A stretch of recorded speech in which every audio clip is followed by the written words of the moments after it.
랑데뷰 수학 학습법. 플립 러닝 들어보셨죠? 예, 플립 러닝, 거꾸로 학습, 거꾸로 교시에 관한 관심과 인지도가 날이 갈수록 높아지고 있습니다. 이에 랑데뷰 수학 시스템에서의 거꾸로 학습을 소개시키고자 이 영상을 제작하였습니다. 우선 거꾸로 학습에 대해서 간단히 알아보겠습니다. 간단합니다. 이런 거죠. 예. 기존 수업 방식은 교실에서 강의를 합니다. 선생님께서. 그죠? 이분 선생님이고 학생들이 이렇게 앉아있으면 강의를 하시죠. 그리고 그 학생들이 집에 가서 숙제를 합니다. 이게 기존 수업 방식이고요. 거꾸로 교실은 말 그대로 거꾸로입니다. 집에서 강의를 듣죠. 아니면 책을 보든가. 예. 그리고 나서 교실에서 다시 활동을 통해서 배운 지식을 체화하는 이런 방법을 거꾸로 교실이라고 합니다. 공부를 학습이라죠. 학습. 예, 학습에서 학을 거꾸로 교실에서는 집에서 하는 거죠. 집에서. 습을 학원에서 하는 겁니다.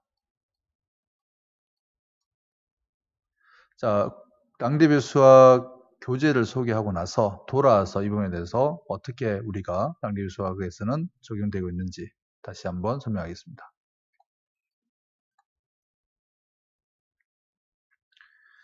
학습이죠. 예. 학습. 자, 학은 집에서 한다고 그랬습니다. 이것을 지식, 획득, 단계라고 합니다. 자, 미리 공부할 내용을 동영상 강의, 그리고 동영상 강의를 보든가 아니면 교재를 스스로 공부를 한다든가 해서 스스로 익히는 단계죠.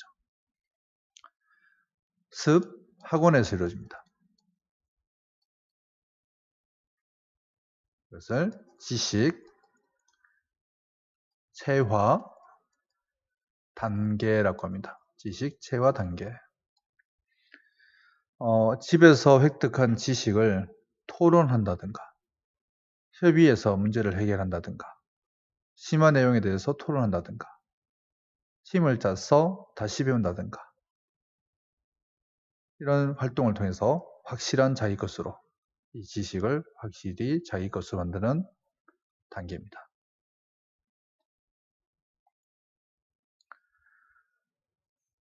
자, 배움이 일어날 때라고 해서 배우고 싶은 걸 배울 때 배움이 일어납니다. 학습 주도권을 가질 때 배움이 일어납니다. 스스로 가르칠 때 배움이 일어난다고 합니다. 도움이 되는 피드백을 얻을 때 배움이 일어납니다. 배운 것을 스스로 표현할 때 배움이 일어난다는 거죠.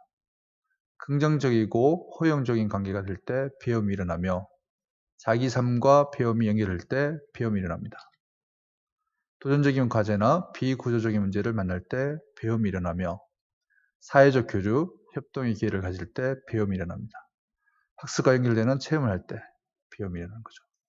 이 모든 것들이 거꾸로 학습에서는, 거꾸로 교실에서는 이루어진다는 얘기입니다.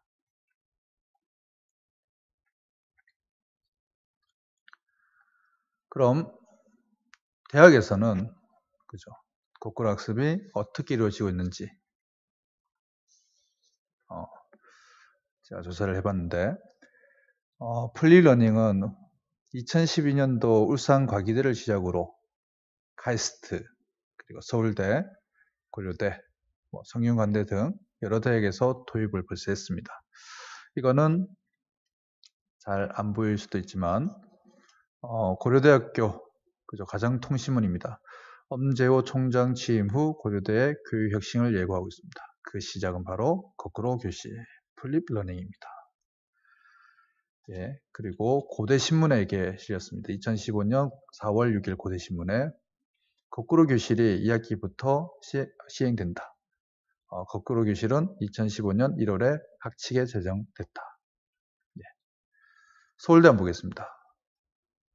2015년 7월 3일 한국일보에서 무감독 시험과 거꾸로 교실을 활용한다는 얘기가 실려있습니다. 예, 관심 있는 분들은 한번 찾아보시기 바라겠습니다.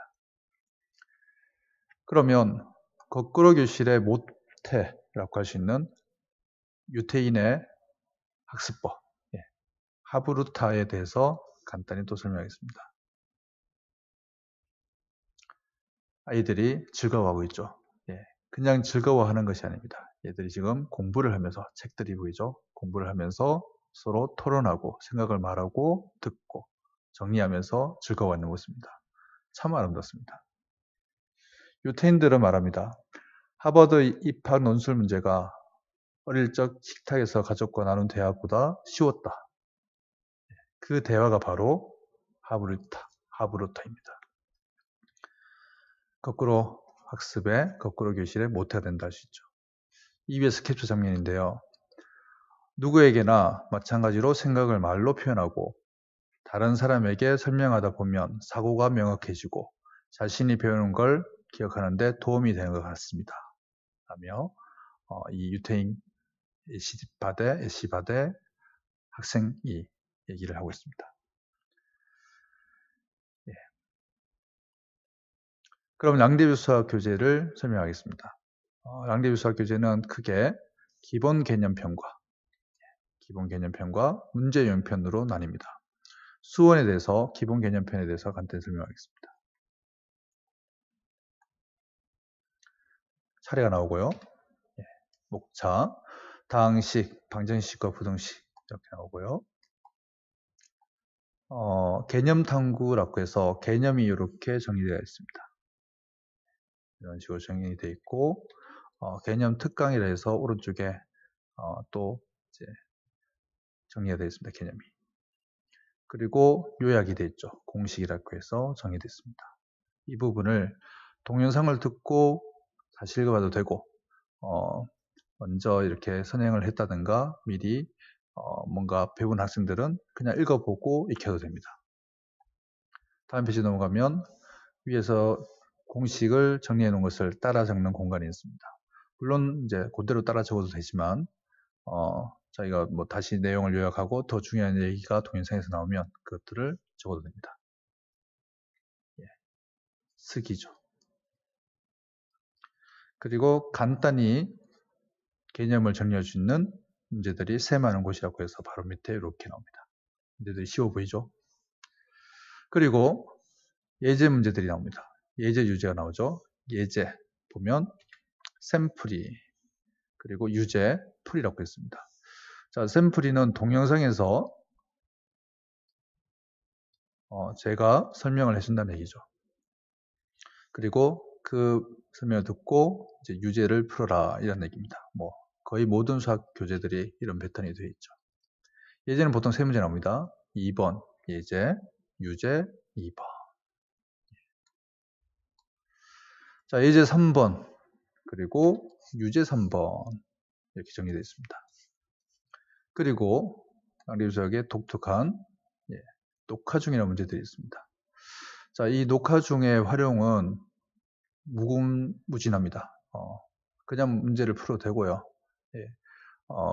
랑데뷰 수학에서는 이것을 녹화하기도 합니다. 그것에 대한 얘기는 길기 때문에 따로 설명하지는 않겠습니다. 그렇게 해서 개념 탐구 1이 끝났죠. 그러면 이제 개념 탐구 2 보이시죠?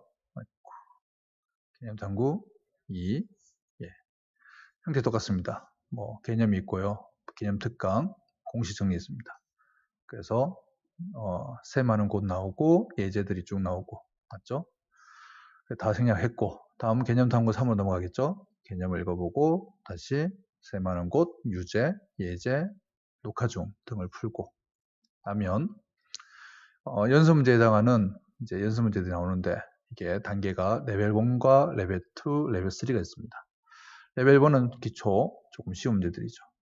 그래도 어려울까봐 여기에 막히면 생각 열기란 것들이 있습니다. 이것들을 보면서 문제들을 다시 해결할 수 있을 겁니다. 보통 기초 다지기 레벨 1 문제는 8문제 아니면 9문제입니다. 여기 보면 8문제까지 되어 있죠. 그리고 끝나면 레벨 2 실력 키우기 보통 4문제입니다.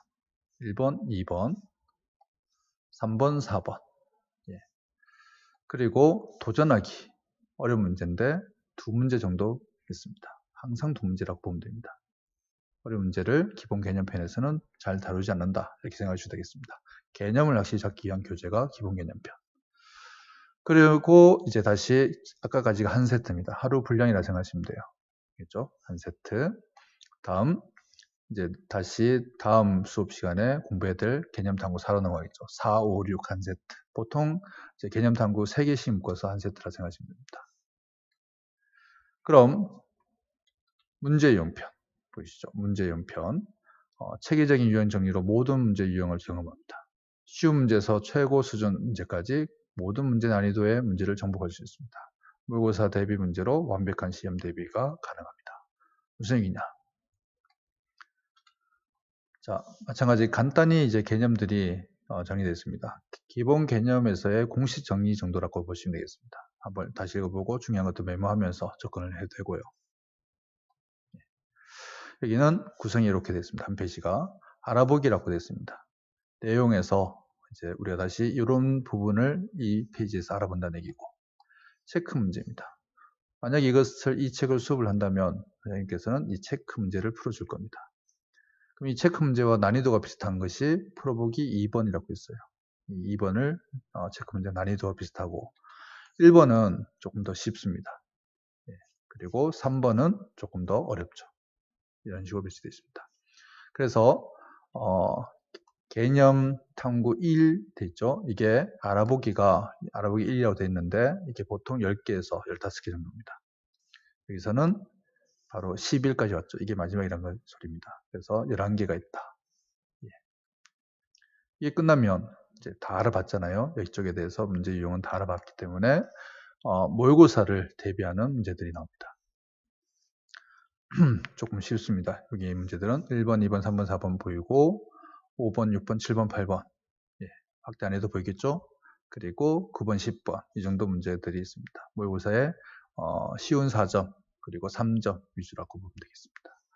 그리고 1등급으로 가는 문제 좀 어려운 문제들이죠. 요게 지금 여기서는 5문제 정도 되겠네요. 그리고 다시 이렇게 넘어갑니다. 문제 연편도 여기까지가 한 세트입니다. 하루에 해결해야 될 문제입니다. 하루라고 해서 매일 이렇게 하느냐? 그건 아니겠죠. 학원 시스템상 일주일에 2번입니다. 수업 시간이 2번, 그리고 테스트 치는 날이 하루 해서 3일을 학원에 오는데 그 이틀에 월목이라든가 화금에 이루어져야 될 한 세트의 양들입니다. 그러면 낭기비 수학과 거꾸로 교시 어떻게 이루어지는지 한번 살펴보면 자, 다시 아까 이쪽으로 돌아간다 했죠. 자, 여기서 설명하겠습니다.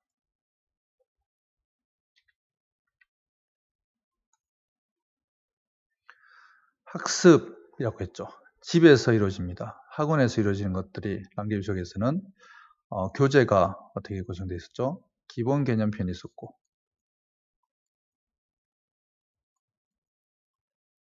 문제 유형편이 있었습니다.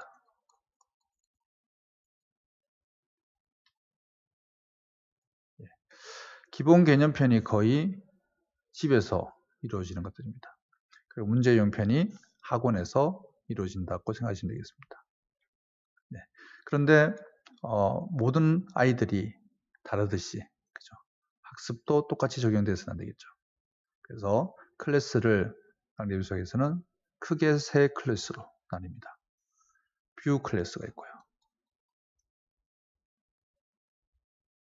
대 클래스가 있습니다.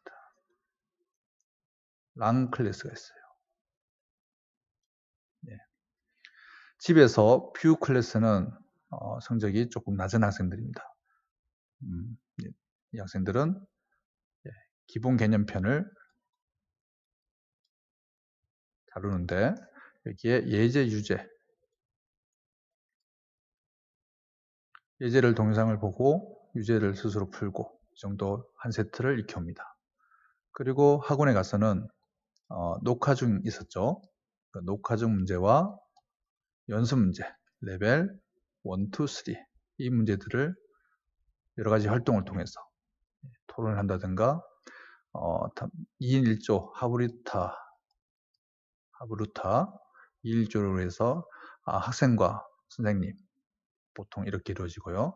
학생과 담임선생님, 또 학생과 친한 학생, 잘하는 학생 뭐 이렇게 이루어져서 서로 얘기하면서 이 지식을 습득합니다. 체화죠, 체화입니다. 비교 클래스는 이렇게 개념편 위주로 흐릅니다. 시험 대비할 때 문제 유형편을 다루면 되고요. 데이 클래스는 개념편 물론 다룹니다. 기본 개념편에 모든 문제를 다룹니다. 한 세트의 모든 문제, 레벨 1, 2, 3까지요. 그리고 학원에 와서 문제 유형편을 다루겠죠. 문제 유형편을 일단은 스스로 풉니다. 그리고 하브루타가 이루어지게 해서 선생님께서 부릅니다. 불러서 이제 강의도 시켜보고, 그리고 중요 개념을 물어보기도 하고 그렇게 진행을 하는 거죠. 자, 랑 클래스 수학을 아주 잘하는 학생들이라고 보면 되겠습니다. 여기는 뭐 어떤 식으로 접근해도 됩니다. 학생에 맞게 개념편은 물론 해야겠죠. 개념편을 하고 여기에 모든 문제, 한 세트의 모든 문제를 다뤄오게 하고 능력이 되면 유형편도, 문제 유형편도 모든 문제를 풀어오게 합니다. 양이 좀 많을 수도 있습니다. 해결을 하고 학원에 와서는 그죠? 테스트를 치고 또 선행을 할 수도 있습니다. 선행도 나갈 수도 있고 그리고 심화도 할 수 있습니다. 이거는 학생 성향에 따라서 선택해서 학원에서 맞춰주면 되겠습니다. 이런 식으로 진행하는 게 람데빌 수학 시스템입니다. 오늘은 여기까지 설명하겠습니다. 감사합니다.